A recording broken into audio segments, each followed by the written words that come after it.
Capital budgeting के chapter में जो है वो 4-5 चीज़ें होती है। सबसे पहले होता है एनपीवी, नेट प्रेजेंट वैल्यू, जिसके अंदर जो है हमें पेबैक प्रॉफिटेबिलिटी पता चलती है। और उससे पहले होता है प्रोजेक्ट्स पेबैक पीरियड, यानी कि कितने साल में हमें जो है जो हमने आउटफ्लो किया था वो हमें मतलब जो हमने इन्वेस्टमेंट की थी वो हमें वापस मिल जाएगी। उसके बाद होता है IRR, rate of return, internal rate of return होता है ये। और फिर उसके बाद होता है modified internal rate of return, MIRR। ये 4 चीज़ें जो है ये हम कैलकुलेट करते हैं इसके अंदर। अच्छा, सबसे पहले जो है यहाँ पे एक क्वेश्चन है ST1, ये बुक में है, इसका सोल्यूशन भी बुक में ही है। तो इसमें ईयर्स दिए हुए हैं 0 till 4। अच्छा, सबसे पहले जो है वो आउटफ्लो किया था, आउटफ्लो इन्वेस्टमेंट की थी 10,000 की, जो कि माइनस में लिखा हुआ है प्रोजेक्ट एक्स और प्रोजेक्ट वाई में। उसके बाद ईयर 1 में ये सारे इन्फ्लोज हुए प्रोजेक्ट एक्स में और प्रोजेक्ट वाई में। अब हमने सबसे पहले क्या निकालना है, प्रोजेक्ट्स पेबैक पीरियड, ठीक है। तो पेबैक पीरियड के अंदर बेसिकली देखते हैं कि वो 10,000 हमें दोबारा से कब कैसे रिकवर हुए, कब कितने अर्से में रिकवर हुए, ठीक है। तो सबसे पहले हम क्या लेंगे, हमने जो है वो 10,000 रिकवर करने ना, तो हम प्रोजेक्ट एक्स का कर रहे हैं अभी। तो पहले हम देखेंगे 1 ईयर से आउटफ्लोज इनफ्लोज जब से शुरू हुए तब से हम देखना शुरू करेंगे। 6,500, उसमें हम ऐड करेंगे 3,000, कितने हुए 9,500, 9,500। तो अब कितने बच गए 500 10,000 पूरे होने में। तो हम क्या करेंगे, 2 पेमेंट्स हमने ऐड कर ली। अब तीसरे ईयर वाली जो है ना 3,000, उसको हम क्या करेंगे, वेटेड एवरेज मेथड करेंगे, यानी कि 500 बाकी हैं तो 500 को हम डिवाइड कर देंगे 3,000 से। तो फिर हमारे पास 0.16 आ जाएगा, यानी कि इन 3,000 में से 500 जो है वो 0.16, यानी कि अगर हम देखें तो 16%, यानी कि कुछ महीनों में जाकर ये 500 रिकवर हुए थे। टोटल जो है हमारा पेबैक पीरियड कितना बना, 2 साल 2.16 ईयर्स, ठीक है। तो ये जो है हमारा पेबैक पीरियड जो होता है should be less in time. अगर ये जो है ज़्यादा साल लग जाते हैं, बिलफर्ज 6 साल 7 साल, तो मतलब ये कि ये हमारे जो है बिज़नेस सही नहीं चल रहा है। लेकिन ये पेबैक पीरियड कम होता है, मतलब ये कि हमारा बिज़नेस सही तरीके से चल रहा है। अच्छा, प्रोजेक्ट वाई में भी यही हुआ, हमें 10,000 कंप्लीट करने, तो हम देखेंगे 10,000 कंप्लीट कैसे होंगे, ठीक है। 3.5 ऐड करेंगे, कितने बन जाएंगे 7,000। 7,000 में अभी हमें कितने चाहिए, 3,000 बाकी है, ठीक है। तो हम वही वेटेड एवरेज करेंगे, 3,000 डिवाइडेड बाय ये जो है 3,500, तो हमारे पास आ जाएगा 0.85। तो हमारे टोटल ईयर्स कितने बने, 2.85, ठीक है। तो इसमें भी प्रोजेक्ट एक्स बेहतर है क्योंकि इसकी पेबैक पीरियड कम है और इसका पेबैक पीरियड ज़्यादा है। लेकिन इन्वेस्टमेंट के काबिल दोनों है क्योंकि बहुत ज़्यादा पीरियड किसी का भी नहीं है, बट हम कंपैरिजन भी करते हैं। अच्छा, उसके बाद है payback period shows in how much time you got the money of investment, जो मैंने अभी बता दिया, सही है। डिस्काउंटेड पेबैक पीरियड भी उसी की तरह है, बस उसके अंदर क्या था, हमारे पास वैल्यूज़ थी, हमने डायरेक्टली उनको ऐड ऑन करके निकाल लिया। इसके अंदर हमने क्या किया कि हम पहले जो है सबकी प्रेजेंट वैल्यू निकाल रहे हैं और फिर उसके बाद हम उसका पेबैक पीरियड निकाल रहे हैं। सबकी प्रेजेंट वैल्यूज़ निकाली, प्रोजेक्ट एक्स की, प्रोजेक्ट वाई की, ठीक है। अब हम 10,000 पूरे करेंगे, तो उसके अंदर हमने ये दोनों पेमेंट्स ऐड की, तो हमारे पास जितनी रह गई उसको हमने 1804 रह गई, ठीक है। तो हम उसको हम 2135 से डिवाइड कर देंगे, तो हमारे पास ये आंसर आ जाएगा।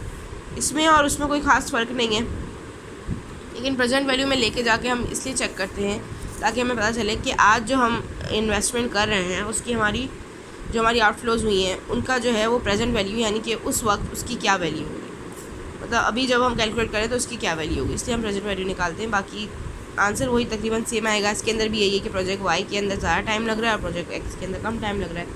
अच्छा, नेट प्रेजेंट वैल्यू। अच्छा, प्रोजेक्ट एक्स का जो है ना नेट प्रेजेंट वैल्यू कैसे निकलेगी, नेट प्रेजेंट वैल्यू का मतलब ये होता है कि आज उसकी कीमत क्या है, सारे जो आपके इनफ्लोज हुए उनकी आज कीमत क्या होगी वो पता करते हैं, तो वो जो होती है वो नेट प्रेजेंट वैल्यू से पता चलती है। सबकी प्रेजेंट वैल्यूज़ हमने ऊपर यहीं निकाल ली थी, अब इनको हम यहाँ ऐड ऑन करेंगे इनफ्लोज को, सही है। आउटफ्लो क्या था 10,000, तो हम क्या करेंगे, आउटफ्लो माइनस इनफ्लो, 10,000 को माइनस कर देंगे, 10 इन सबको ऐड करेंगे तो आएगा 10,968, ठीक है। तो 10,000 को माइनस कर देंगे 10,968 से, तो हमारे पास बच जाएंगे 968, यानी कि हमारा जो है वो इनफ्लो प्रेजेंट वैल्यू में लाने के बावजूद भी इनफ्लो ज़्यादा था, पॉजिटिव इनफ्लो है, ठीक है। अगर बिलफर्स हम प्रेजेंट वैल्यू निकालते हैं और फिर उसके बाद जो है हमारे पास जो है अमाउंट 10,000 से कम आती, तो फिर हम कहेंगे कि नेगेटिव इनफ्लो है, यानी हमारे पास जो है वो प्रॉफिट हमें हुआ ही नहीं है, हमें नुकसान हुआ है, ठीक है। प्रोजेक्ट वाई में भी हमने यही किया, हमने जो है वो प्रेजेंट वैल्यू को ऐड किया और आउटफ्लो से माइनस कर दिया, तो हमारे पास आ गया 630, लेकिन ये पॉजिटिव ही है, लेकिन ये ऊपर एज कंपैरेटिवली प्रोजेक्ट एक्स से कम है। एनपीवी का यहाँ फार्मूला दिया हुआ है, सर ने बताया था हमें, ये मैंने पीवी गलत लिखा है। एनपीवी का फार्मूला यही है basically, future value divided by 1+r/n। तो ये जो होती है ना, ये वैल्यू, ये इनिशियल इन्वेस्टमेंट की होती है, सही है। तो मतलब जैसे हम प्रेजेंट वैल्यू का फार्मूला लगाते नहीं, समझो as it is present value का फार्मूला है, ठीक है। FV/1+r/n, जो भी हमारे पास आउटफ्लोज इनफ्लोज हैं उनको हम प्रेजेंट वैल्यू निकालेंगे उनकी, और सिग्मा इसीलिए लगाया हुआ है यहाँ पे, और फिर उनको ऐड कर देंगे तो एनपीवी आ गया हमारे पास। NPV shows discounted absolute figure, यानी कि एनपीवी जो है वो हमें एक डिस्काउंटेड यानी प्रेजेंट वैल्यू का फिगर दे देता है कि ये आपके पास जो भी आपकी फ्यूचर में इनफ्लोज होंगे उनकी ये आज वैल्यू है। अच्छा, ये दो इवेंट्स सर ने बताए थे mutually exclusive, choosing one investment at a time X और Y when both projects are dependent, सही है। सर ने एग्जांपल ये बताया था, अगर क्लास नहीं ली तो मैं बता देती हूँ कि क्या बताया था। सर ने बताया था फॉर सपोज SMIU के अंदर आपको दो ऑप्शन मिले, या तो आप पुराने एसीज ठीक करवा लें या तो आप नए लगवा लें, ठीक है। तो अब आप देखेंगे कि आपको ज़्यादा फ़ायदा किस में है।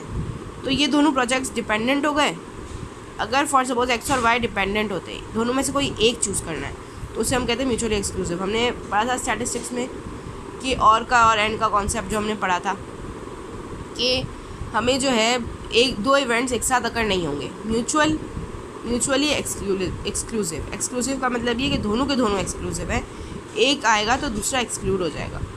तो ये जो है इसके अंदर हम देखेंगे अगर दोनों डिपेंडेंट है प्रोजेक्ट्स तो उनमें से हमें एक चूज़ करना है तो वो म्यूचुअली एक्सक्लूसिव का इवेंट हो जाएगा। तो फिर हम उसको चूज़ करेंगे जो सबसे ज़्यादा प्रॉफिटेबल है, यानी कि अगर हम इसको देखें तो हम प्रोजेक्ट एक्स को चूज़ करेंगे। अच्छा, अगर प्रोजेक्ट्स इंडिपेंडेंट है, सही है, तो हम दोनों को भी चूज़ कर सकते हैं। फॉर सपोज आपने दोनों जगहों पे इन्वेस्ट करना है तो आप दोनों जगहों पे कर दोगे अगर आपको दोनों में प्रॉफिट नजर आ रहा है तो। अच्छा, उसके बाद IRR कैसे निकालते हैं, इंटरनल रेट ऑफ रिटर्न। ये तो सर ने फार्मूला बताया था उस पर कैलकुलेटर पे और एक्सेल पे, लेकिन वैसे इसका तरीका है ट्रायल एंड एरर का, सही है। हमें ये देखना होता है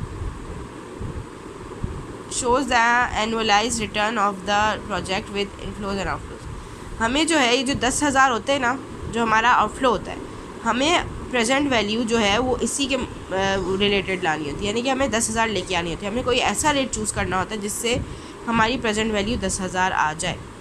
तो हमने जो है यहाँ पे किया था प्रेजेंट वैल्यू निकाली थी, हमारे पास क्या आया था 10,960, सही है।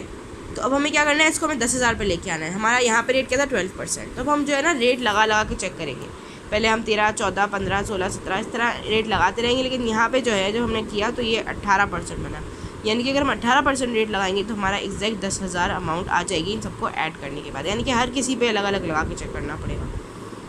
यहाँ पे एक और तरीका ये भी हो सकता है इसको करने का, कैलकुलेटर में सर ने सेट करने का तरीका बताया था कि आम कैलकुलेटर भी हम सेट कर सकते हैं। तो हम जो है सेटिंग कर लें उस पर और बस रेट चेंज करते जाएं, तो फिर उसके बाद हमें पता चल जाएगा। इसके अंदर जो है 14.96 था, और ये नेगेटिव भी हो सकता है। अगर NPV नेगेटिव है तो IRR भी नेगेटिव होगा। क्यों? क्योंकि NPV जो है वो प्रेजेंट वैल्यू होती है। अब अगर प्रेजेंट वैल्यू ही नेट प्रेजेंट वैल्यू ही नेगेटिव होगी तो फिर हम इधर जो काम करेंगे वो भी नेगेटिव होगा।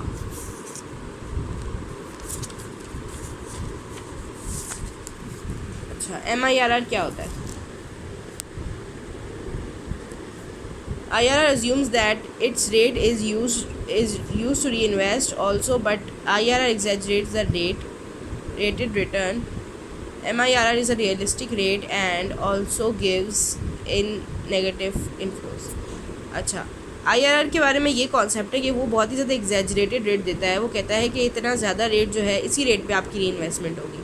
हालांकि ऐसा नहीं है। प्रोजेक्ट एक्स में क्या हुआ कि 18% हमें मिला, दोबारा 18% हमें लगाने पड़े उस तक आउटफ्लो तक पहुंचने के लिए। तो उनका ये कॉन्सेप्ट होता है कि भाई जो रेट होगा ना उसी पे हम री इन्वेस्ट करेंगे, लेकिन इतनी ज़्यादा रेट पर कोई भी री इन्वेस्टमेंट नहीं होती है। एक्चुअली वो रेट कुछ और ही होता है। तो इसलिए वो IRR जो है वो बहुत ज़्यादा एग्जैजरेट करता है, इसलिए हम MIRR करते हैं जो कि री इन्वेस्टमेंट के लिए काम आता है, जो कि रियलिस्टिक होता है। If the IRR is more than cost of capital then it is positive and we should invest in it. अच्छा, अगर IRR जो है वो कॉस्ट ऑफ कैपिटल से ज़्यादा है तो हम उसके अंदर इन्वेस्ट कर सकते हैं। वो IRR जो है वो ठीक है। अच्छा, कॉस्ट ऑफ कैपिटल का रेट हमारा क्या था 12% था। क्वेश्चन पढ़ोगे तो उसमें जो है रेट से पहले लिखा होगा कॉस्ट ऑफ कैपिटल, तो वो जो रेट होता है वो कॉस्ट ऑफ कैपिटल होता है। और कॉस्ट ऑफ कैपिटल का मतलब ये है कि आपने जो कॉस्ट लगाई कैपिटल में इन्वेस्ट करने के लिए वो, तो उसके अंदर दो कॉस्ट होती है, कॉस्ट ऑफ डेट्स और cost of equity. Cost of debts वो होते हैं जिससे आपने कर्जा लिया, बॉन्ड्स या बैंक लोन वगैरह। कॉस्ट ऑफ इक्विटी वो जो आपने खुद पैसे लगाए। अच्छा, स्टॉक और शेयर्स, डिविडेंड वगैरह जो है ये भी आप इसको इक्विटी कंसिडर करते हो, क्योंकि आप शेयर्स जब किसी के नाम पे देते हो तो वो उसकी मिल्कियत बन जाती है, फिर वो भी आपकी जो है उसमें कंपनी में हिस्सेदार हो जाता है, तो वो कॉस्ट ऑफ इक्विटी होती है। If project are independent we can you choose more than one project if it is positive IRR। इसमें वही लिखा हुआ है कि अगर पॉजिटिव IRR है और प्रोजेक्ट्स इंडिपेंडेंट है तो हम दोनों प्रोजेक्ट चूज़ कर सकते हैं, लेकिन अगर म्यूचुअली एक्सक्लूसिव है तो जिसका सबसे ज़्यादा IRR होगा उसको हम यूज़ करेंगे। अच्छा, इश्यूज़ विद IRR, क्या इश्यूज़ हैं? नेगेटिव कैश फ्लोज आ जाते हैं अक्सर, क्योंकि आपके पास जो है अगर नेगेटिव कैश फ्लोज हों, फॉर सपोज सर ने ये बताया था कि इधर यहाँ पर अगर कोई इनफ्लोज नेगेटिव है, जैसे -3000 या -3500, तो अगर आप IRR का फॉर्मूला लगाओगे ना तो आपके पास जो है डबल अमाउंट्स आ जाएंगी, जिसकी वजह से वो पूरा का पूरा मेथड ख़राब हो सकता है। एक माइनस में होगी तो चलेगा, अगर एक से ज़्यादा होंगी तो फिर उसमें जो है वो उसका रेट जो है वो सही नहीं आएगा। अच्छा, मल्टीपल इफेक्ट, कि उसके अंदर जो है ना मल्टीपल रेट्स आते हैं, वो मल्टीपल टाइम्स जो है ना वो क्या कहते थे हम, कंपाउंडिंग होती है, जिसकी वजह से वो रेट एग्जैजरेटेड देता है, जो कि अनरियलिस्टिक रेट होता है। Financing rate and re investing rates can be same, so we can reinvest our profit or IRR rate because reinvestment rate is not achievable by this। इसके अंदर ये बताया गया कि IRR जो है वो रेट जो है वो ये नहीं बता सकता कि आपका इन्वेस्टमेंट रेट कितना होगा, री इन्वेस्टमेंट रेट कितना होगा। आपके पास जो पैसे आते हैं, ये कॉन्सेप्ट होता है हमेशा फाइनेंस में कि आपके पास जो भी पैसे आते हैं, इनफ्लो होता है, जो आपको प्रॉफिट होता है, तो आप दोबारा री इन्वेस्ट करते हैं। आप ये तो नहीं करोगे ना पैसे रख के घर में बैठ जाओगे, एक दफ़ा इन्वेस्टमेंट करके आप दोबारा इन्वेस्ट करोगे। तो IRR का ये कॉन्सेप्ट वो ये बताता है कि भाई जो जिस रेट पे मुझे जो है ना क्या कहते हैं फ़ायदा हो रहा है, वापस आ रही है अमाउंट, उसी रेट पे मुझे री इन्वेस्टमेंट होगी। हालांकि ऐसा नहीं होता, उसका जो री इन्वेस्टमेंट रेट होता है वो आप कभी भी नहीं बता सकते। तो MIRR जो है वो ये इसमें हेल्प करता है। It avoids eliminates the drawback of री इन्वेस्टमेंट। MIRR री investment rate is given on which rate we find MIRR if it's not mentioned the cost of capital will be used। अच्छा, इस MIRR के निकालने के लिए जो है दो रेट चाहिए होते हैं, कॉस्ट ऑफ कैपिटल का रेट चाहिए होता है और एक रेट चाहिए होता है इन्वेस्टमेंट रेट। अगर क्वेश्चन में इन्वेस्टमेंट रेट गिवन नहीं है तो हम कॉस्ट ऑफ कैपिटल का रेट ही लेंगे। अच्छा, और ये जो है ये री इन्वेस्टमेंट के ड्रॉबैक को एलिमिनेट कर देता है। इसको करने का तरीका ये है कि प्रोजेक्ट एक्स जो है हम पहले टर्मिनल वैल्यू निकालते हैं। टर्मिनल वैल्यू जो है वो बेसिकली फ्यूचर वैल्यू होती है। अच्छा, फ्यूचर वैल्यू सबसे पहले हम सारे के सारे इनफ्लोज की फ्यूचर वैल्यू निकालेंगे, जो कि हमारे पास ये आ गई हैं। तो हम फिर इनको ऐड करेंगे टर्मिनल वैल्यूज़ को, और फिर जो है वो प्रेजेंट वैल्यू यानी कि जो हमारा आउटफ्लो था -10,000 वो भी हमारे पास आ जाएगा। अब हम रेट निकाल लेंगे, future value divide by present value, और फिर निकाल देंगे तो हमारे पास आ जाएगा 14.61, और प्रोजेक्ट वाई का भी यहाँ पे आ गया 13.72। तो अब ये कम एग्जैजरेटेड है, वहाँ पे 18% आ रहा था, यहाँ पे 14.61 आ रहा है, वहाँ पे 14.96 आ रहा था, यहाँ पे 13.72 आ रहा है, यानी कि यहाँ पे थोड़ा मोर रियलिस्टिक रेट आ रहा है। टर्मिनल वैल्यू मतलब फ्यूचर वैल्यू है, इसमें कंफ्यूज होने की कोई बात नहीं है। उसके बाद है प्रॉफिटेबिलिटी इंडेक्स, PI जिसको हम कहते हैं। इसका फॉर्मूला ये है कि ये जो ऊपर फॉर्मूला दिया हुआ है ये प्रेजेंट वैल्यू का फॉर्मूला है। तो बेसिकली ये है कि सिग्मा प्रेजेंट वैल्यू यानी कि NPV डिवाइड बाय आउटफ्लोज। ये वही बात हो गई कि NPV जो आएगा, NPV का जो सम होगा उसको हम डिवाइड कर देंगे आउटफ्लोज से, यानी 10,000 से। तो हमने यहाँ पे किया कि हमने जो हमारा आंसर आया था 10,968 था, इन्होंने शायद ये गलती से लिख दिया, उसको हम डिवाइड कर देंगे 10,000 से, तो हमारे पास आंसर आ गया 1.966। सही है। इसके अंदर हम ये अज्यूम करते हैं जैसे कि रेशोज़ हमारे होते थे उसके अंदर फाइनेंशियल रेशोज़ में, तो उसकी तरह यहाँ पे भी यही होता है कि अगर 1 से कम होगा तो वो लॉस हो जाएगा, और अगर 1 से ज़्यादा है तो प्रॉफिट है, और अगर एग्जैक्ट 1 है तो वो ब्रेक इवन पॉइंट है, यानी कि आप जितने इन्वेस्ट कर रहे हो आपको उतने ही मिल रहे हैं, ना आपको प्रॉफिट हो रहा है ना आपको लॉस हो रहा है। तो यहाँ पे दोनों में प्रॉफिट हो रहा है, लेकिन ज़्यादा प्रॉफिट किस में हो रहा है, प्रोजेक्ट एक्स में। तो अगर हम कंपैरिजन करें, देखें तो पता चलेगा project X is far more better if we want to invest in any company. तो हम जो है इन एनी प्रोजेक्ट, तो हम प्रोजेक्ट एक्स में करेंगे अगर हमारे पास वो म्यूचुअली एक्सक्लूसिव है, लेकिन अगर वो इंडिपेंडेंट है तो हम दोनों में कर सकते हैं। तो ये टोटल था कैपिटल बजटिंग का कॉन्सेप्ट। इसको करने के डिफरेंट तरीके हैं, बट मैं यही कहूँगी जो सर ने जिस तरह कराया उसी तरह करें। और कैलकुलेटर अगर आपके पास वाला है तो आप इजीली कर सकते हो, वरना आपको ट्रायल एंड एरर करना पड़ेगा। वैसे तो सर ज़्यादा कैश फ्लोज नहीं देंगे तो वो ईजिली हो जाएगा।